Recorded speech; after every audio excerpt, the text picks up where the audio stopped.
Hoje, para felicidade, nós recebemos um e-mail de uma pessoa muito querida. Tem pessoas que pertencem à nossa família carnal, né? Então, mesmo para quem se lembra de encarnações como eu, que me lembro de 59 vidas passadas minhas, e daí?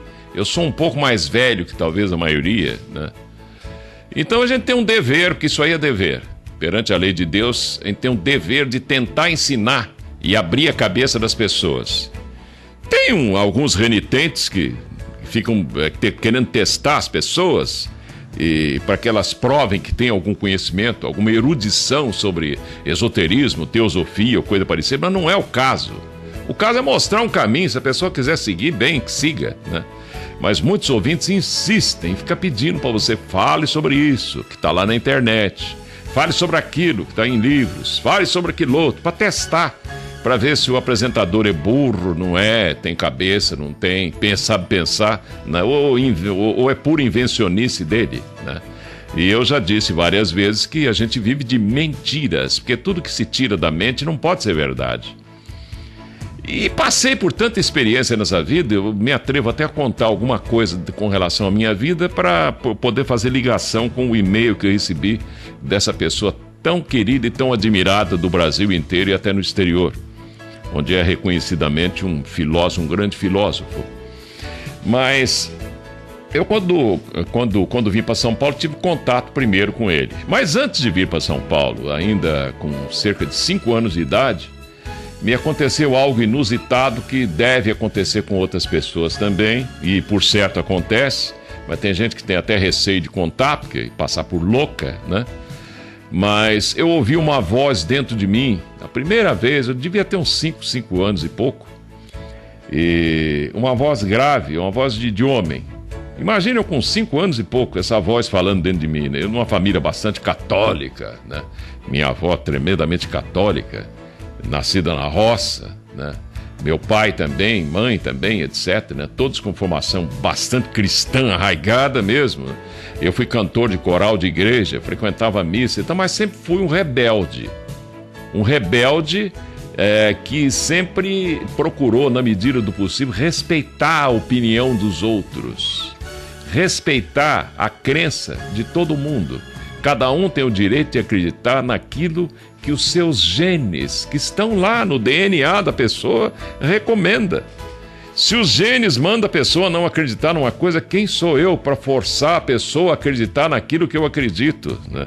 Mesmo porque eu sei que o que eu próprio acredito é maia, é mentira, sai da mente, não importa de que mente seja de um avatara ou de um sapateiro ou de qualquer, sem nenhuma discriminação com relação ao sapateiro. Falar em sapateiro, alô Fernando da sapataria perto do Hotel Metrópole em São Lourenço. Ô Fernando, acabei esquecendo de dar o alô pra você aí. Eu volto a falar de você na semana que vem, hein? Eu falei em sapateiro aqui, lembrei, né, Fernando? Ele que é ouvinte nosso aí. Mas essa voz dentro de mim disse assim: garoto, eu comecei a procurar fora de mim, né? Onde é que estava esse ser falando comigo? Eu tô falando aqui dentro de você. E eu pensei que fosse ficar louco com 5 anos de idade, que eu já me sentia deslocado nessa vida aos 5 anos e meio. Um sofrimento danado para uma pessoa nascida cheia de medo, de receio, de preconceitos e coisas mais, né? Que a gente traz como herança da família carnal. E aí essa voz disse assim: eu vou seguir você enquanto vida você tiver, eu já sigo você durante várias vidas e tal. Falou umas coisas lá que eu não entendi na hora, mas gravei. E um dia você vai saber quem eu sou, onde é que eu estou, meu SIC, RG e etc. E eu sei onde ele está hoje, sei o SIC dele, o RG e etc, né? E sei quem é. Nostradamus ouvia um negócio parecido, mas não estou me comparando a ele de modo algum. E eu sofria muito por ter visões astrais, pessoas que morriam, eu via, né? E via outras coisas também que não compensa comentar aqui. Sonhos horrorosos, como minha cabeça sendo cortada e o corpo repuxando, eu matando pessoas, eu salvando pessoas, eu vivendo como negro, como amarelo, como, sei lá, tô peregrinando pelo mundo, como todos nós peregrinamos, mas não nos lembramos, né? E todos nós somos irmãos. toda a pátria é minha pátria, todos os seres são meus irmãos, gostando ou não disso aí, é assim que funciona a coisa. Todos somos irmãos. Mas existem uns que são mais irmãos, né? Você tem os irmãos carnais, que nem sempre combinam, né? Podem entrar em atrito sempre. E os irmãos espirituais, esses são mais fortes e são verdadeiras constelações nos céus, né? Verdadeiros anjos lá no céu. E que estão aqui encarnados na Terra também com simbologia, luzes lá no céu, no cosmos. E quando eu vim para São Paulo, parece que aquelas visões que eu tinha, aquelas coisas que me aconteciam, sonambulismo, uma série de outras coisas, isso passou de repente. Então, casamento, filhos, né? E entrei na faculdade de Direito com mais facilidade, porque eu fiz um curso secundário muito bom, né? Um curso médio muito bom lá em Minas, né? Eu estudei em colégio católico, conhecia alguma coisa de latim, né? Gostava um pouco de filosofia já, etc. Então entrei na Faculdade de Direito do Lago São Francisco, da USP, né? Com mais facilidade do que aqui na Bandeirantes, porque aqui era um sonho de criança, e fiz um teste e não passei, né? Aí consegui entrar na Jovem Pan e 7 meses depois já estava na Bandeirantes, né? E não saí mais, estou com quase 40 anos aqui, para você ter uma ideia, né? Em 2009 completo 40 anos. Verdade. Verdade, sim senhor. Mas, dentre as matérias que a gente tinha no primeiro ano de Direito das Arcadas, né? Tinha uma chamada Introdução à Ciência do Direito, que na verdade eram aulas inesquecíveis, e são inesquecíveis, do professor Gofredo Teles Júnior. Professor Gofredo, que é ouvinte nosso, né? E eu já contei uma vez que na primeira prova que eu fiz com o professor Gofredo, aliás, 2 professores que eu gostava demais das aulas deles, o professor Silvio Rodrigues, de uma didática fabulosa, falecido até que recentemente. O professor Silvio Rodrigues me deu, na primeira prova de Direito, me deu 3,5 de nota, né? Fui falar com ele, gozador, né? Ele falou assim: o senhor deve ter copiado linguagem do Código Civil. Aí eu falei: bom, professor, eu nem comprei Código Civil ainda, uma dificuldade de dinheiro também na época e tal. Eu não comprei Código Civil ainda. Ele falou: então é isso, o senhor precisa comprar um Código Civil, né? Depois eu me tornei até amigo do professor Silvio Rodrigues, eu sentava lá na frente, né, tudo. E só que eu, muito cabeçudo, né, deixei Direito Civil como dependência para o 2º ano, para carregar mais uma matéria, isso logo nas Arcadas, né, onde o estudo nunca foi fácil, né. E deixei também a matéria do professor Gofredo Teles Júnior, que eu também tirei 3,5. E não me esqueço dessa prova. O professor Gofredo perguntou pra gente: o que é norma jurídica? Eu nunca mais me esqueci dessa definição, que considero extraordinária. Não é para esquecer mesmo, são como as definições do grande professor Ataliba Nogueira, né? Ele que dizia: meus alunos, meus amigos, democracia é o regime em que o povo, no seu entender livre, toma resoluções concretas em matéria política. Mas o povo nunca teve entender livre, portanto nunca tomou resolução concreta em matéria política, portanto nunca houve democracia como imaginamos, mas seria um democrata até morrer, né? Era uma pessoa inesquecível também, é uma pessoa inesquecível, o professor Ataliba Nogueira. E o professor Gofredo me deu 3,5 também nessa prova, porque aí eu fui falar com ele à tarde, que ele ficava no departamento de filosofia, e ele me disse: o que o senhor respondeu naquela educação, né, de sempre do professor Gofredo? O que o senhor respondeu na prova? Eu disse: professor, norma jurídica é um imperativo autorizante. Autorizante porque autoriza o lesado é imperativo porque impera sobre todos, senão não é norma jurídica. Autorizante porque autoriza o lesado pela sua violação a se ressarcir do dano que lhe foi provocado. Falei: então é isso que eu queria. O senhor escreveu mais? Falei: eu escrevi mais umas 20 linhas, né? Ele falou: então é aí que está. Quantos anos o senhor tem? Eu falei: eu tinha 23 anos na época, né? E então ele falou: aí que está. Com 23 anos é muito difícil o senhor filosofar. Só o Kant, né, com 25, de Königsberg, sua pequenina cidade na Prússia, impressionou o mundo. Mas Antônio Carvalho de Lavras era complicado filosofar com 23 anos, né, professor Gofredo? O senhor que está ouvindo a gente aí. Mas eu deixei também a matéria do professor Gofredo como dependência. E no segundo ano, né? O professor Gofredo dizia que ele dava nota por peso, né? O Antônio Guzman Filho tirava nota superior a mim, uma cabeça muito boa. Ele que está aposentado como promotor público também, foi secretário de Justiça da Prefeitura de São Caetano, né? O Antônio Guzman tirava 9,5 e tal, eu tirava 9, né? Então foi um grande aluno no segundo ano. E felizmente me tornei um grande amigo e percebi que o professor Gofredo e eu somos de uma mesma família espiritual, né? Com tendências parecidas. E concluí naquela época já que o professor Gofredo é que estava me empurrando para o estudo da teosofia e não filosofia, que eu achava que era filosofia. Mas a filosofia não tem o alcance da teosofia, que é a teosofia de onde tudo sai. Religiões, filosofia, ciência, Gupta Vidya ou ciência iniciática das idades, sai tudo da teosofia. Chamemo-la de teosofia. Pode dizer o nome que você quiser, né? Ela, se você quiser chamá-la em certos momentos de Rosa Cruz, pode, de gnose ou de outra coisa qualquer, tudo bem. Até de maçonaria, num determinado ponto. Principalmente a maçonaria dos Trashumarutas, do Tibete, vai por aí afora. E em 1974, já formado, eu imaginava me fazendo mestrado em Direito, coisa que eu voltei a fazer agora há pouco tempo atrás, mas adoeci e acabei parando também, né? Mas entrei em área mais técnica, Direito Financeiro e tal, sem deixar de frequentar umas aulas do professor Tércio Sampaio Ferraz Júnior e também do professor Celso Laffer, aulas extraordinárias, né? Tércio Sampaio Ferraz Júnior, que é um dos grandes especialistas em Aristóteles. Pois bem, mas quem me empurrou para esse estudo dessas coisas que a gente comenta no conversinho ao pé de ouvido foi o professor Gofredo.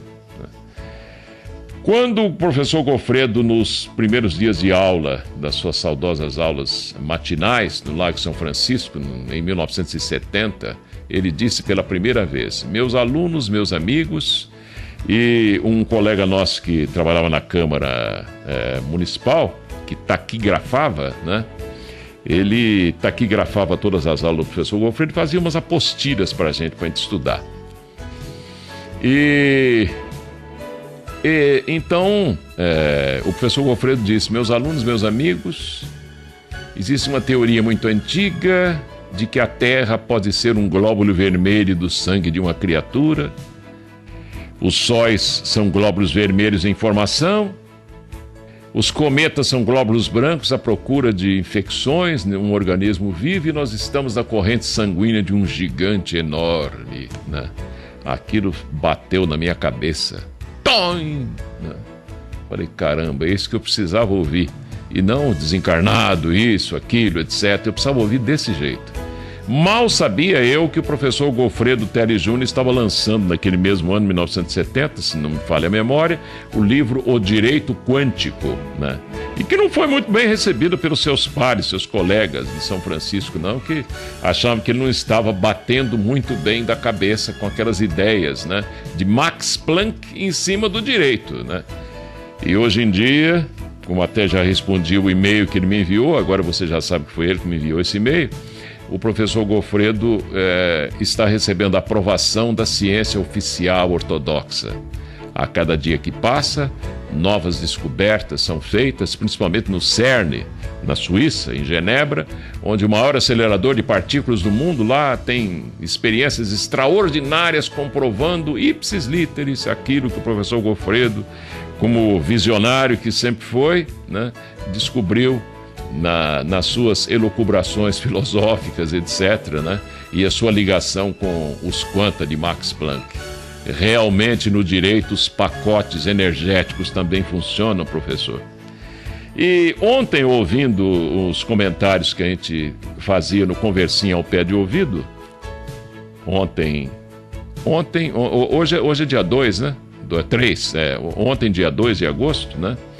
A gente comentava sobre a lei de Deus e a lei dos homens e comparando, porque o homem, por enquanto, é muito criança ainda, então ele copia a lei de Deus. Daí os enviados divinos aqui, os messias, os avataras, os intuídos, etc., para abrir a cabeça do ser humano para ele imitar um pouquinho a lei de Deus. A lei de Deus, ela é ainda incompreensível porque o ser humano, como criança aqui, ele quer colo. Ele quer carinho, ele quer bater, mas não quer apanhar, ele quer matar, mas não quer morrer, como a gente disse, né? E o professor Gofredo, ouvindo a gente, nos mandou um e-mail que nos sensibilizou muito. Então, nós achamos por bem fazer essa homenagem ao senhor que está nos ouvindo agora, professor Gofredo. Prezado amigo Antônio Carvalho, São Paulo, 2 de agosto. Prezado amigo Antônio Carvalho. Sim, é verdade, concordo com você. Nada é proibido.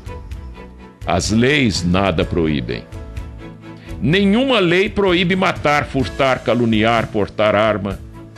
Nenhuma lei proíbe os chamados crimes e contravenções. Por exemplo, nenhuma lei manda não matar. Eu me atrevo a dizer, professor, fazendo uma pausa aqui, que até a lei de Deus, os mandamentos da lei de Deus, né, aqueles mandamentos que os cristãos receberam, não matar é um deles, né? Não diz é proibido matar. Se quer matar, mata, né? Mas a lei de Deus ela é mais rigorosa que a lei dos homens, porque ela é feita para toda a natureza e para todos os universos paralelos, 144 mil da tradição teosófica. E prosseguindo o professor Gofredo, então. O que as leis estabelecem para certas ações típicas é a consequência que você chama de preço, como nós chamamos ontem de preço. Na área jurídica, esse preço se chama pena, sanção. Assim, por exemplo, citado, a lei estabelece. Artigo 121, Código Penal. Matar alguém, pena, reclusão de 6 a 20 anos. Nesse exemplo, não há proibição de matar, mas se alguém matar, terá que pagar um preço. Esse preço é a pena de reclusão de 6 a 20 anos. É evidente que esse preço, essa pena, revela a existência na mente do legislador da intenção real de erguer uma barreira contra a execução do crime de matar. Essa intenção é um pressuposto necessário, norma subentendida, sim, mas que constitui, em verdade, a razão de ser da citada lei penal. Receba, caro colega Antônio Carvalho, a saudação afetuosa de Gofredo Teres Júnior. Professor, muito obrigado. E a gente torce, né, pela sua saúde e para que o senhor fique no nosso meio durante muito tempo, o senhor que já passou dos 90 anos, né, mas com uma lucidez extraordinária, como eu acabo de demonstrar, né. E a gente só tem que agradecer, como eu próprio respondi no e-mail que o senhor me mandou. A gente só tem que agradecer ao grande arquiteto do universo pela sua existência no meio de nós. São seres como o senhor, professor Gofredo Teres Júnior, que nos dão um prazer enorme em estar vivos aqui no meio da sociedade. O senhor que só constrói. Quando a gente pensa que descobriu algo e que vai levar até o senhor com uma novidade para o senhor raciocinar um pouco, o senhor nos dá, como o senhor me deu, uma lição de humildade muito grande, ficando nos ouvir durante 1 hora sem parar, né? Como se a gente tivesse alguma sabedoria para lhe passar, né? O senhor é que nos passa sabedoria a todo instante, né?